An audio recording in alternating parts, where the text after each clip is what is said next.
안녕하세요. 서민 입장에서 재테크 이야기하는 서민테크입니다. 나스닥이 폭락을 하고 난 후 기술적 반등 살짝 해주나 싶더니만 다시 하락하고 있습니다. 더 하락할지 안 할지는 모르겠지만 불안한 게 하나 있어요. 그건 바로 폭락하고 사람들이 공포를 많이 느꼈다면 댓글에 악플이 많아야 되는데 악플이 별로 없다는 게 불안합니다. 제 구독자분들이 투자 고수인 편이라 다들 하락에 대한 공포를 잘 못 느껴서 그런 건지 아니면 그 정도 공포의 시장이 아니라서 그런 건지 모르겠지만 말이죠. 근데 저도 공포에 대해 익숙해져서인지 아니면 실제 관세에 의한 폭락은 해결될 수가 있을 거라 생각해서 그런 건지 이번 하락은 큰 공포심이 없는 것 같습니다. 여기서 더 폭락해야 진정한 공포를 느낄 것 같아 추가 하락이 오는 거 아닌가 하는 불안감이 있어요. 근데 중요한 건 어차피 더 폭락을 하던 상승을 하던 상관없이 하락하면 추가 매수하면 되는 거고 상승하면 기다리기만 하면 되기 때문에 마음 편안하게 투자하고 있습니다. 저는 미국 주식 7억, 한국 주식 3천만원 투자하고 있는데요. 미국 주식 성장주 대부분은 신재생 에너지에 투자하고 있고 일부는 사람들이 많이 매수하고 있는 세배 레버리지 속슬에 투자하고 있어요. 세배 레버리지 속슬이나 FNGA 같이 우량한 상품들이 이렇게 폭락할 줄 알았다면 솔라이트를 미리 매수 안 했을 겁니다. 하지만 매수를 할 때 지금과 같은 경우까지 예상하긴 했었어요. 솔라이트를 매수할 때 저는 두 가지 선택을 할 수 있었습니다. 이미 많이 상승해서 비싸진 세배 레버리지 상품 FNGA나 속스를 5년, 10년마다 찾아오는 폭락장을 기다렸다가 보수적으로 매수할 것인가, 아니면 폭락장이 오기 전까지 나스닥은 우상향하기 때문에 폭락을 기다리지 말고 FNGA보다는 덜 우량하지만 많이 하락하여 싸진 솔라이트를 공격적으로 매수할 것인가를 말이죠. 저는 결국 나스닥이 조정을 당해 더 하락할 수도 있겠지만 공격적으로 싸진 솔라이트를 매수하기로 결정하였습니다. 하락해서 물리는 것보다 폭락장을 기다리다가 상승분을 못 먹는 게 더 싫었기 때문이죠. 그리고 이미 싸진 종목을 매수하면 나스닥이 하락해도 덜 하락할 것이기 때문에 덜 잃을 거라고 생각했고 지금 나스닥이 꽤 폭락한 이 시점에 손실률 마이너스 50% 정도면 나쁘지 않다고 봐요. 왜냐하면 예전에 FNGU로 500% 수익을 얻었을 때도 목돈을 다 투입하고 나서도 마이너스 60%까지 손실을 겪었기 때문이죠. 그때도 돈 생길 때마다 꾸준히 매수하고 장기 투자했기 때문에 수익을 얻을 수 있었던 것처럼 이번에도 가능할 거라 봅니다.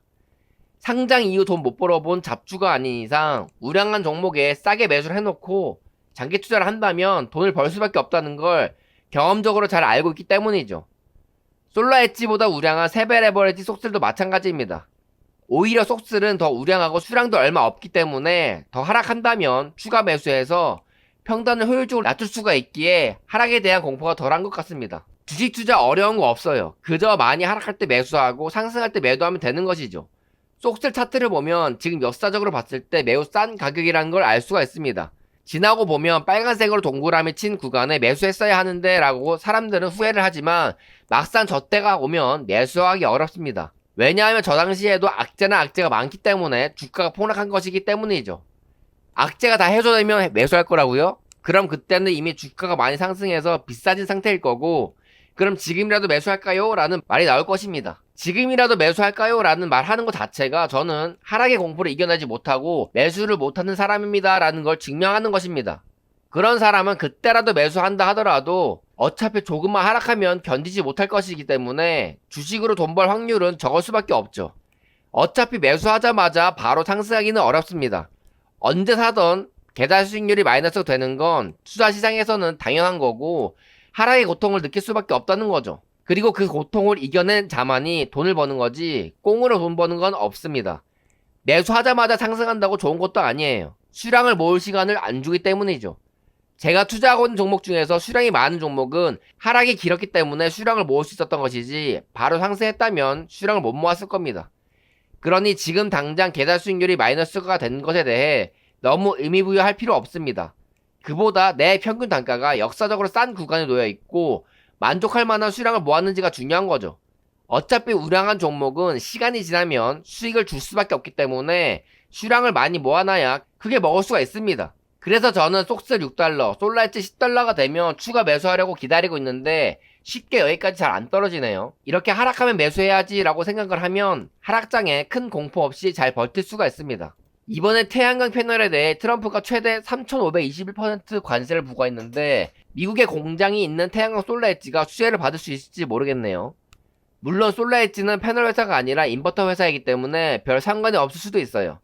그런데 예전 솔라엣지 악재 중 하나가 중국 태양광 패널이 너무 싸서 중국과 경쟁이 안 된다는 이유로 주가가 하락한 적이 있었기 때문에 이와 반대되는 상황이라 호재로 받아들여질 수 있을 거라 보는 거죠. 그리고 사람들은 트럼프가 되면 태양광 산업은 망했다고 하지만 트럼프가 이렇게 태양광에 대해 관심을 가지고 있다는 것 자체가 호재라고 봅니다. 이래서 하락할 때 사람들이나 전문가들이 떠들어대는 이야기는 무시하는 게 맞다고 봐요. 그런데 저는 트럼프가 중국에게 패권을 빼앗기지 않기 위해서는 관세만 때린다고 되는 게 아니라고 생각합니다. 패권을 가지기 위해서는 실질적으로 과학 기술력이 있어야 된다고 봐요. 중국은 정부가 적극적으로 신재생 에너지와 2차전지 그리고 AI에 투자를 많이 하고 있기 때문에 지금 미국의 패권을 위협할 수 있다고 봅니다. 그러니 미국도 이런 4차 산업에 대한 투자를 많이 해야 된다는 거예요. 관세로 중국의 기술력을 억누르기 위해 땡깡 부린다고 되는 게 아니라는 겁니다. 지금까지는 미국 기업들이 알아서 잘 해왔지만 중국한테 뒤처지지 않으려면 미국 정부도 기술력이 어마어마한 돈을 투자해야 된다고 생각해요. 그래서 이번 관세 전쟁 이후로 트럼프가 똑똑하다면 이런 4차 산업의 기업이 성장할 수 있도록 투자를 해주거나 환경을 조성해 줄 거라고 생각합니다. 거기에 신재생 에너지 태양광 솔라엣지도 혜택을 볼 거라고 생각하며 나중에 주가가 크게 오를 거라고 믿고 있고 그 믿음으로 장기 투자를 하고 있는 거죠. 이처럼 여러분이 투자하고 있는 종목에 대해 긍정적으로 생각을 하시고 변동성에 흔들리지 말고 장기 투자하시기 바랍니다. 주식으로 크게 돈 버는 건 부동산 투자와 같이 장기 투자라는 걸 아셨으면 좋겠고요. 영상은 여기서 마치겠습니다. 감사합니다.